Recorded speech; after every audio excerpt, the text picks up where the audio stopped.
¿Qué tal, apreciables alumnos de la maestría en litigación oral y criminalística? El Centro Universitario Tapatío les da la bienvenida a esta su asignatura denominada Juicio Oral. Me presento, yo soy el maestro en Derecho Constitucional y Amparo, Juan Rufo Solorio Oliva.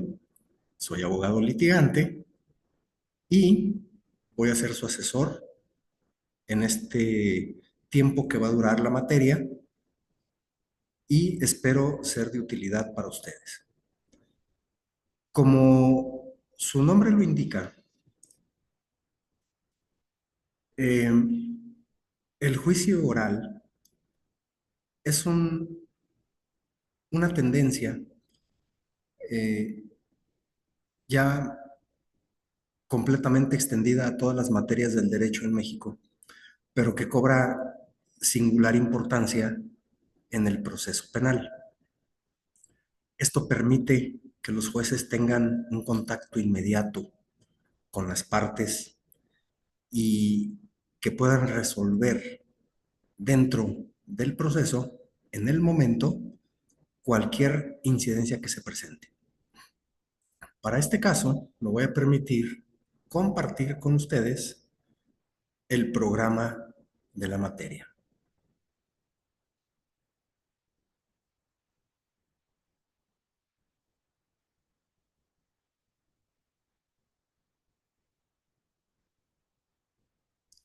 Bueno, tenemos aquí el programa de la materia. Como ustedes pueden observar, es la maestría en litigación oral penal y criminalística. Eh, el nombre de la asignatura es juicio oral, como tal, y está dividido este temario en 6 unidades que tendremos que cubrir en su totalidad en el tiempo que dure nuestra asignatura. Cuando ustedes terminen esta materia, serán capaces de adquirir todos los conocimientos técnicos que se necesitan para podernos desempeñar de forma responsable, ética y profesional en un litigio oral penal. Todo esto, obviamente, como lo dice los objetivos del programa, basado en la buena retórica y en la buena argumentación jurídica, que dicho también de paso, lo estaremos revisando y lo estaremos checando durante toda la materia. Cómo poder argumentar correctamente de forma oral. Hay ciertas técnicas que tenemos que descubrir junto con ustedes para poder desempeñarnos correctamente y poder verbalizar nuestros argumentos de forma efectiva. Dentro de los temas y subtemas que iremos viendo, el primero de ellos es la reforma constitucional para el nuevo sistema de justicia penal. En el año 2008 hubo una gran reforma a la Constitución, en donde se cambió completamente el sistema de justicia de ser un sistema inquisitivo a ser un sistema acusatorio adversarial. Esto fue en el 2008 y que entró en el estado de Jalisco en funciones hasta el año del 2016.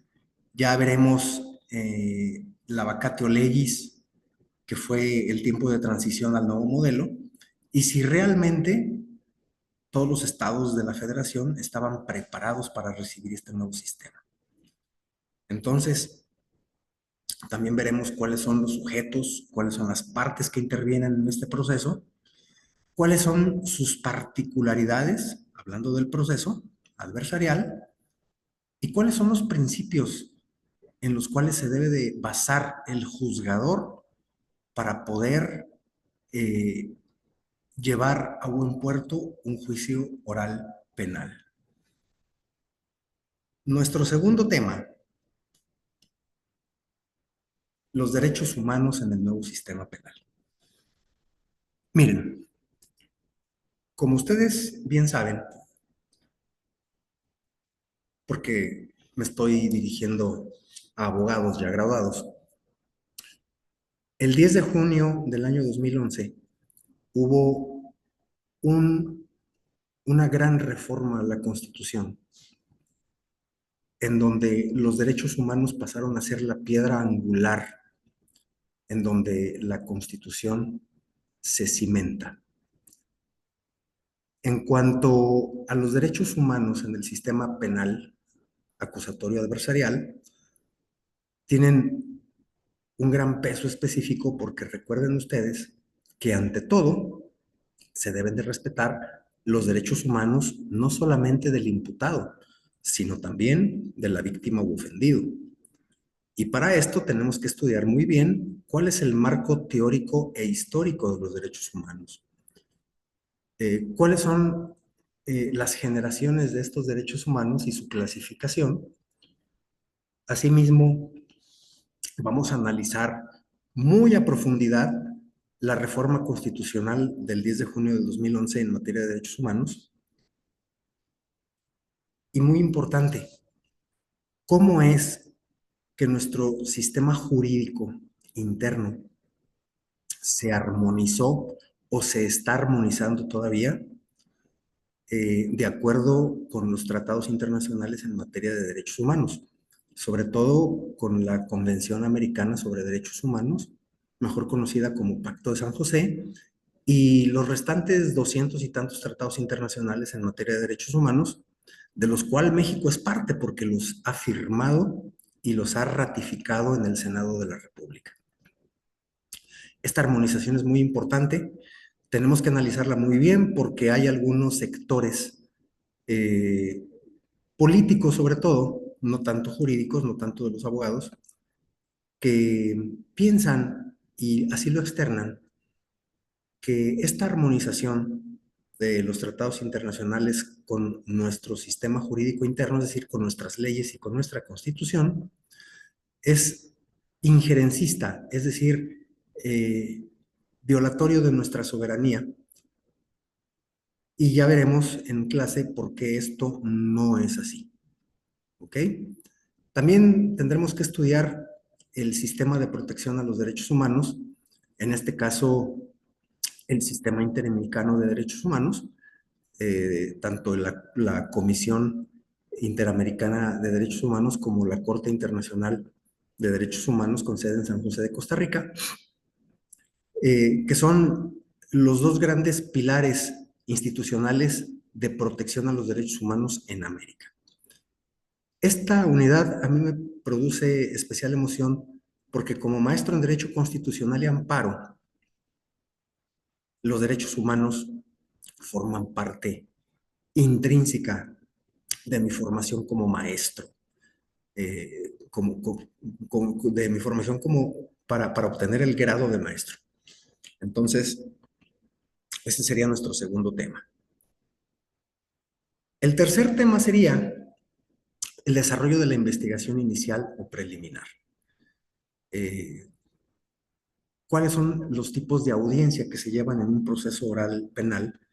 Iniciando con la audiencia de control o detención, que es la primera audiencia que se lleva a cabo, seguida por la audiencia de la formulación de imputación por parte del Ministerio Público, la audiencia de vinculación a procesos, si es que se da, la audiencia de solicitud de medidas cautelares, si es que así lo considera el Ministerio Público solicitarlas, la audiencia en donde se fija el plazo para que se cierre la investigación, el cierre de la etapa, que es la formulación de la acusación.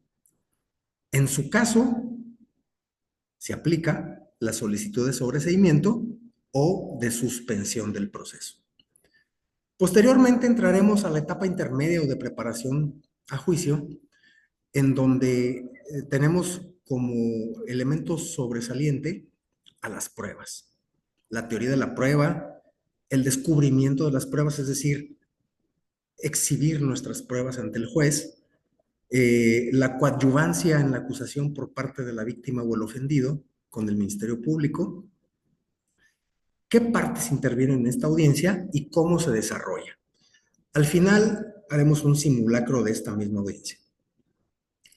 Continuando con el desarrollo del juicio oral, veremos cuáles son sus principios y cuáles son sus objetivos. ¿Cuáles son las actuaciones previas a este juicio oral? ¿Cómo son los alegatos de apertura, que es un pilar fundamental en esta última etapa de juicio? ¿Y cuáles son las cuestiones que pueden surgir en juicio que el juez debe de resolver en ese mismo momento? Asimismo, veremos cuáles son las facultades del imputado en la audiencia, cómo se formula una ampliación de la acusación, cómo declara el imputado, cómo se reciben las pruebas para su desahogo, cómo se interroga, esto es muy importante también, cómo se interroga y cómo se contrainterroga. Y, aunado a esto, cómo se objetan las preguntas en un interrogatorio o contrainterrogatorio. Además, veremos también los alegatos de clausura. Como último tema, licenciados, veremos cuáles son los recursos ordinarios que se pueden interponer para combatir una resolución del juzgador y otros medios de impugnación. En cuanto a los recursos que se pueden interponer, veremos el recurso de revocación y el de apelación y cuándo procede cada uno de ellos. Asimismo, como otro medio de impugnación que no recurso, porque recordemos que no es un recurso, veremos el juicio de amparo en materia penal y, en su caso, el recurso de revisión en juicio de amparo, que está diseñado para ser un recurso en el juicio de amparo indirecto, que sin embargo tiene cabida en el amparo directo cuando se llenan todas las características y requisitos que lo pide. Es un recurso muy raro, que muy rara vez admite la Suprema Corte de Justicia, pero que existe y lo tenemos que estudiar también. Bueno, ustedes deberán de llevar a cabo ciertas actividades como lecturas, que yo les recomendaré, algunos mapas conceptuales que yo les indicaré en el transcurso de la materia. Haremos también algunos simulacros en las diferentes etapas de las audiencias y ustedes también tendrán que, de forma independiente, investigar, hacer fichas bibliográficas y estudiar casos asignados. ¿Cuál es el encuadre y criterios de evaluación? 30% que provienen de 2 exámenes parciales, 30% de su calificación, 10% de una investigación documental, 10% de mapas conceptuales, 10% de estudio de casos y un 40% de los simulacros. Tendremos que poner especial atención a estos simulacros y hacerlos de la mejor manera posible para que ustedes puedan irse habituando a este tipo de audiencias si es que no las han llevado ya, porque recordemos que estamos hablando con abogados titulados. Y me queda claro. Entonces, este es el encuadre y los criterios de calificación, de evaluación. Por mi parte, licenciados, es todo. Nos estaríamos viendo la semana próxima, ya presencialmente, listos para iniciar y con muchos ánimos y con muchos deseos de que la intervención de su servidor sea de ayuda para ustedes y que puedan tener u obtener los conocimientos suficientes para poder desahogar una audiencia oral penal, que tiene sus dificultades técnicas, que son circunstancias muy delicadas en donde el juez nos puede llamar la atención, incluso puede sacarnos de la sala si no estamos cumpliendo con los cometidos y con lo que se espera de un abogado haciendo una defensa técnica. Entonces, los veo la semana que entra. Licenciados, les recuerdo, soy el maestro Juan Rufo Solorio Oliva y estaremos, hasta donde tengo entendido, 8 semanas que va a durar esta asignatura con ustedes. Que tengan muy buenas tardes y recuerden que la materia es a partir del próximo domingo. Muchas gracias, pásenla muy bien y nos vemos la próxima semana.